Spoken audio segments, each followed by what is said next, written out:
Famille, j'espère que vous allez bien. Venez. Il y a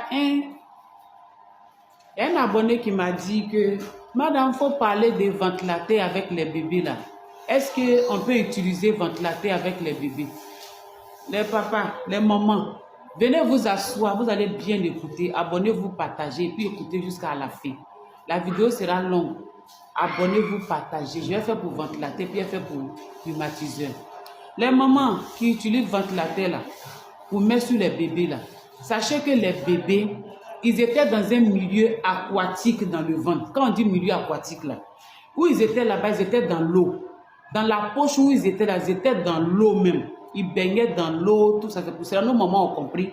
Quand le bébé sort ici, à partir de 1 mois, 2 semaines, ils commencent à vraiment rincer le bébé. Chaque 4 heures de temps, il reste le bébé. Parce que le bébé était dans un milieu aquatique. J'ai dit écoutez jusqu'à la fin.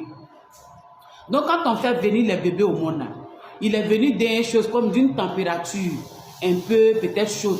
C'est-à-dire que d'après la température de sa maman qui est 37 degrés ou bien 36 degrés, le bébé vient trouver un milieu ambiant qui est un peu soit 22 degrés, 23 degrés, 25 degrés, n'importe quoi.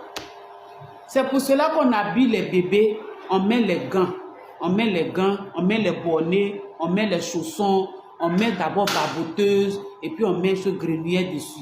Parce que l'enfant, ces extrémités-là, le ventilateur que vous mettez sur les enfants là, il y a des gens qui vont braquer directement le ventilateur là sur le bébé.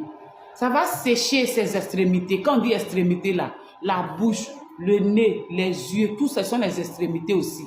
Mais comme on ne peut pas fermer tout ça là, c'est pour cela qu'on porte bonnet, ça descend un peu jusqu'au front. Il y a fontanelle là qui est là, il y a fontanelle qui est derrière, il y a l'oreille, tout ça. Souvent quand on met bonnet là, ça ferme un peu l'oreille.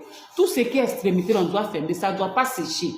Maintenant, quand ça va sécher, ça va ventilateur directement sur le bébé, ça va vraiment sécher au niveau des choses, comme on appelle des narines. C'est-à-dire que le nez, là, vous allez voir qu'il va voir, c'est-à-dire que c'est sec. C'est sec, ça doit être humide et puis c'est sec. Donc il va pouvoir, quand il veut respirer, il respire de l'air sec. Sa bouche, les lèvres, tout ça, ça sèche. C'est pour cela qu'on dit d'hydrater le corps du bébé. Parce qu'il sort d'un milieu aquatique. Donc il faut l'hydrater pour que vraiment tout ce qu'on prend pour lui faire porter, tout ce qui est de l'air ambiant, tout ça, il puisse supporter. Maintenant, vous braquez le ventilateur là directement sur le bébé. Non, non, non, non, non. Comment vous devez utiliser les ventilateurs là? On peut utiliser le ventilateur, mais il faut faire pivoter la tête, c'est-à-dire que brancher la tête, c'est-à-dire que le ventilateur doit vraiment aérer chose comme on appelle,